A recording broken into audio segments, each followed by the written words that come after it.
It's the Linemakers on Sporting News.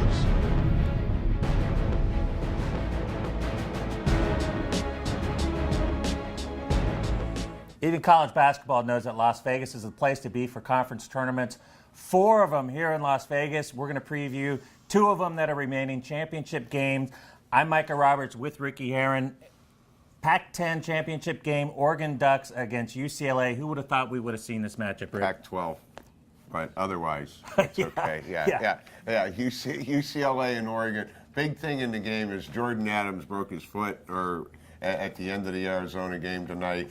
Second leading scorer for UCLA, and really don't know how that's going to factor into the game tomorrow, but UCLA's been playing very, very well, Micah, and Oregon struggled down the stretch, lost 7 of their last 13, and tough game. We're looking at UCLA, a 2-point favorite even without Jordan Adams.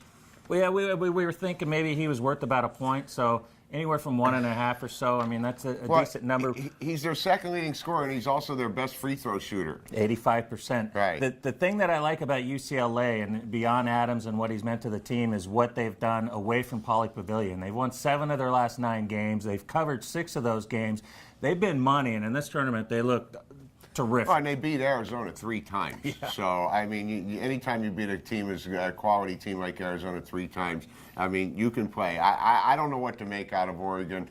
I understood the slump in the middle of the season when Dominic Artis was out, the point guard was out. But, you know, I mean, they actually won at UCLA 76-67. So it's a revenge spot for UCLA, and they're playing a team that hasn't been playing well. Yeah, and before they blew out Utah on Friday night. They got a night, break there to get Utah, right. They didn't cover their previous 4 games. So I like UCLA in this spot. I think it's a low number, and I think, Adams aside, it's a good spot for him. I'll go with you. All right, let's roll with that. How about the Mountain West Conference? Looking at UNLV being about 1.5-point favorite against New Mexico. They split in the regular season, but UNLV is one of the worst cover teams in college basketball. What do you think here? They are, Micah, but it's one of the toughest home floors in the country, and you're talking about basically winning the game for UNLV against New Mexico.